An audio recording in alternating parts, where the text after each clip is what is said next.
Hey everybody, this is Albert, and this is going to be a video response to Rush.2. He made a video response to something I did, but oddly enough, it wasn't a video response to one of my videos. It was a video response to a comment. What had happened was Bengali One, who I've known for some time, and he's Catholic, and he has had this ongoing dispute, I guess would be the best way to put it, with various members of the Seventh-day Adventist movement.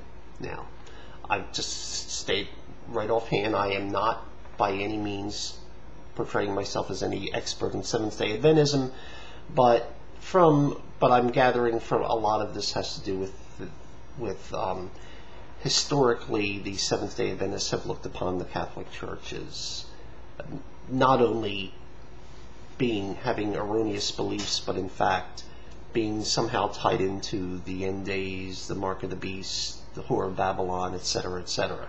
So that sort of is the backdrop to their ongoing issues. Bengali One has done a lot of videos on Seventh-day Adventism, and I think this actually started back before he became Catholic. I believe he was originally Southern Baptist, but he can correct me if I'm wrong on that. I think he said he was Southern Baptist.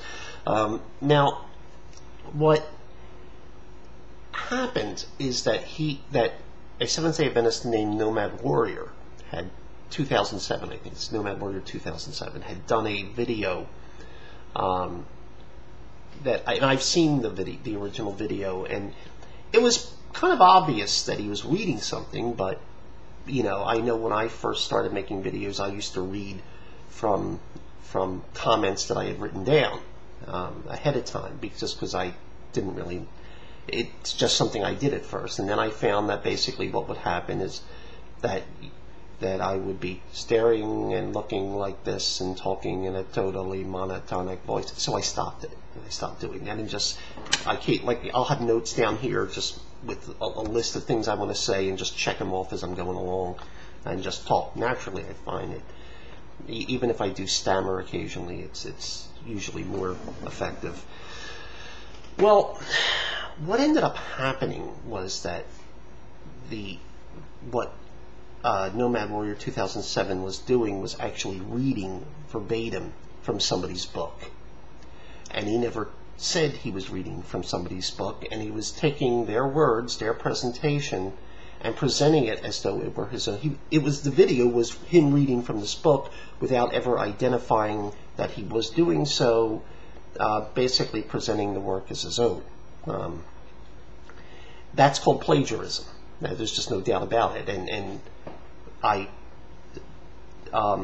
Bengali One pointed this out. It came from a book by Ron Rhodes titled something like "Reading from the Scriptures with Catholics" or something like that, and I wrote as a comment on that video, "Busted," and that's just exclamation point. It was in capital letters. It was just one of those.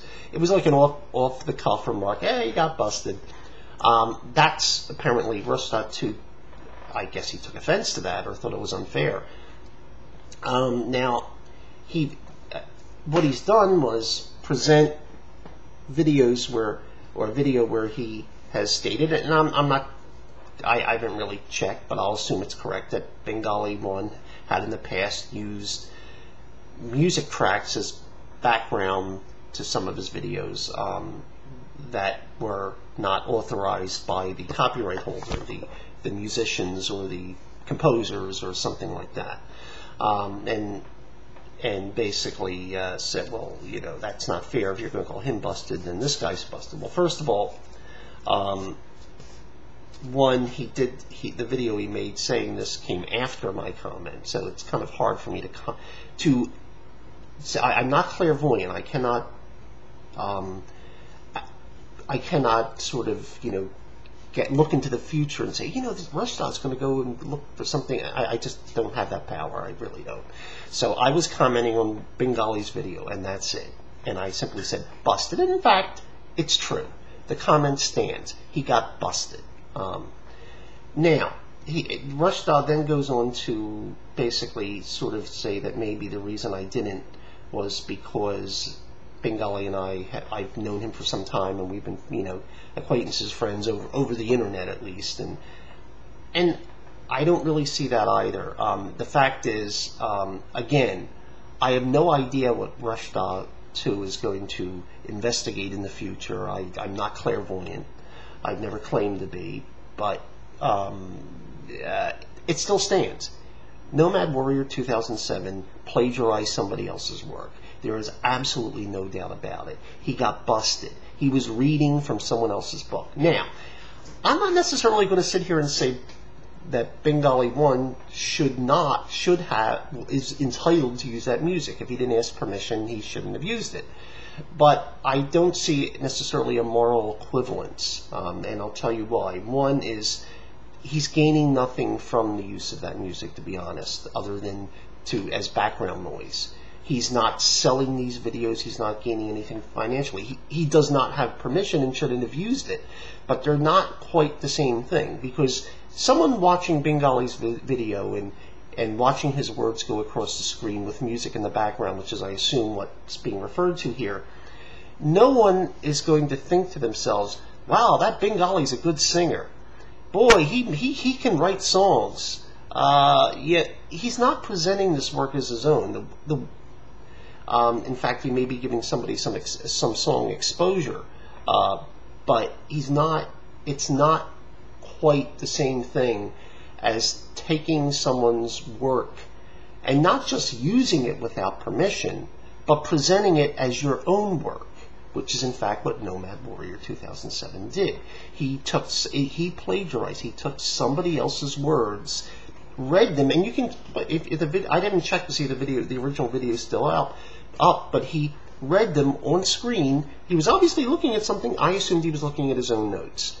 It turns out he was looking at a book that he was holding off screen, so you couldn't see. He was reading from somebody's book, and in fact, he was just reading someone else's words. Now, look, I have nothing against him studying what Ron Rhodes said. I have nothing against him making notes and then expressing it in his own words. It's called research. People do that. And if he wants to use that and research it and use other sources and bring them together, we all do that. But that's different. I mean, for example, I'm right now doing a video series on the Greek New Testament. I'm very upfront. I'm not going to Europe and looking up all these manuscripts. I'm using Nissel Allen and Robinson Pierpont and whatever other sources are available it's very transparent. That's what it is. I'm using resources, but I'm naming my sources. I'm not just claiming that I'm doing this all on my own. I'm using available material. But he basically took someone else's book and just read it on screen and presented until it was discovered that he was doing that. You would have assumed it was his work, and it wasn't. And that's something different, quite different from using somebody else's song as background noise for your own video, and which is not to justify the latter, but it's not quite the same thing. And to assert it is kind of a bit of a stretch. And that's all I've got to say on this issue. Thank you very much for your time.